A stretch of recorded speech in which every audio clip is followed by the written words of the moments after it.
Merci Thomas d'être Avec avec nous plaisir. encore une fois.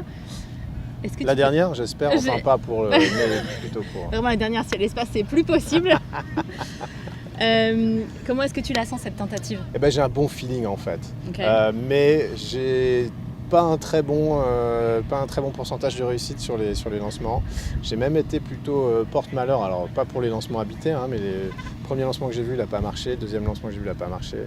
Donc voilà, en général, je suis un petit peu chat noir. Mais tout ça s'est arrêté quand j'ai commencé à moi-même monter dans les fusées. Là, tout s'est beaucoup mieux passé. Ah bah vas-y, monte-la. Non, monte dans mais la celle-là, on n'a fistole. pas le droit, ils m'ont pas laissé celle-là. Mais non, là, je sais pas, j'ai un bon feeling, la météo est super bonne, on le voit, hein, pas trop de vent, il fait beau, tout va bien.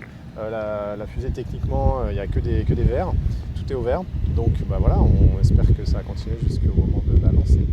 Et quand même, elle a essuyé une grosse tempête. Ouais. Toi, tu monterais dedans là s'il fallait qu'elle soit habitée? Bah, de toute façon, nous, ça demande quand même une grosse confiance, hein, Ouais.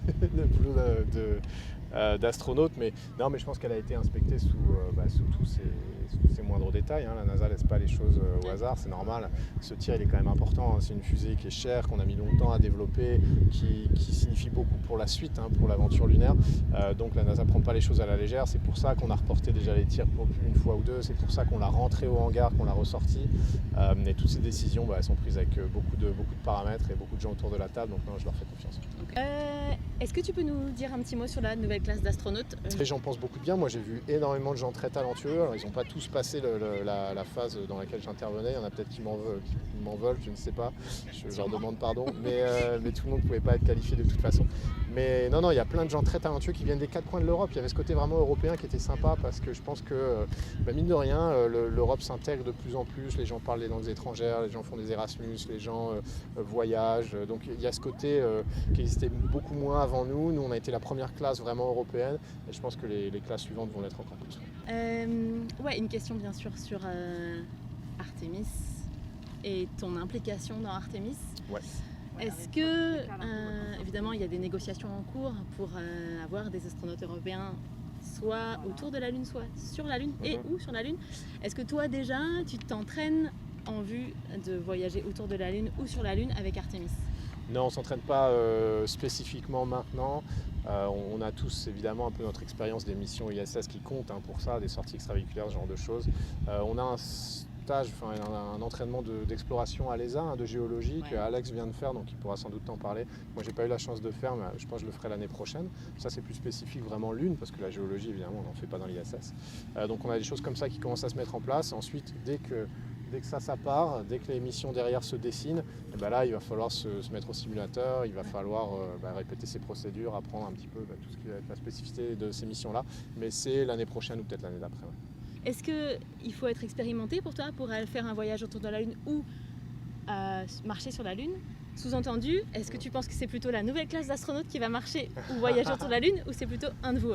Je pense que c'est une question de timing, mais honnêtement, évidemment, c'est vrai que peut-être je prêche un peu pour ma paroisse, mais l'ESA a dit assez clairement que ce sera plutôt pour des astronautes expérimentés que la nouvelle classe va faire des vols ISS.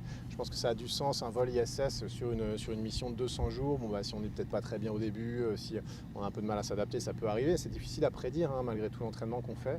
On peut absorber ça sur la longueur de la mission, c'est pas très grave. Okay. Une mission un peu express autour de la Lune qui durerait 30 jours maximum, c'est quand même plus compliqué de pouvoir absorber ça. Donc on pense que ça s'adresse quand même peut-être plus à des gens expérimentés. Il faut voir qu'on n'imagine pas toujours, mais le changement d'échelle que ça apporte, hein. On a parlé de la taille de la fusée, on a parlé de la distance, c'est 1000 fois plus loin. Faut penser en plongée sous-marine, plonger à 10 mètres sous l'eau ou à 100 mètres sous l'eau, c'est pas du tout la même limonade, hein. À 10 mètres sous l'eau, on peut remonter à la nage, à 100 mètres sous l'eau, alors là c'est carrément un autre problème. Okay. Donc c'est un peu ce même genre de complexité qui va se mettre en place. Je pense qu'au final, de toute façon, les gens qui vont être embauchés vont avoir une longue carrière à l'ESA et qui vont avoir voix au chapitre sur ces missions-là comme tout le monde, mais je pense qu'au début ils vont commencer par aller vers l'ISS et si le timing est bon, ce sera plutôt ma génération qui s'occupera des missions Lune. Top. Voilà. Good for you. On dit souvent que les humains sont des explorateurs et que c'est dans notre ADN d'aller au-delà, de toujours franchir les limites et d'aller toujours plus loin. Au demeurant, est-ce qu'il y a beaucoup de gens qui disent aussi que l'espace n'a pas besoin d'humains, on n'a pas besoin de conquérir l'espace et puis que ça coûte cher et puis que ça demande beaucoup d'investissement par rapport à tout ce qu'on a à gérer sur Terre. C'est quoi ton analyse, toi, là-dessus? Non, mais moi je pense que c'est vrai, mais de toute façon, ce qui est bien, c'est que les priorités sont toujours très très claires. Hein. Si on regarde même les budgets de l'Agence spatiale européenne, les gros budgets, c'est, alors évidemment, c'est des lanceurs pour avoir accès à l'espace, mais sinon après, c'est beaucoup l'observation de la Terre. Hein. C'est les satellites qui mesurent la hauteur des vagues, le méthane, le CO2, les gaz à effet de serre et tout ce qu'on peut observer en tant que changement lié au changement climatique. Donc vraiment, le rôle numéro un d'une agence spatiale, c'est d'être au chevet de la Terre. Nous, l'exploration, c'est 10%, 10-15% peut-être du budget de l'agence, donc c'est vraiment pas le plus gros budget, mais on pense que c'est quand même important, tout en s'occupant en priorité des problèmes du présent, de ne pas hypothéquer l'avenir, de se laisser quand même une chance d'aller faire de la recherche, d'aller faire de l'exploration pour le futur, parce que si on ne le fait pas aujourd'hui, dans 15 ans, peut-être on regrettera de ne pas l'avoir fait. Donc je pense que les priorités, elles sont bonnes, hein.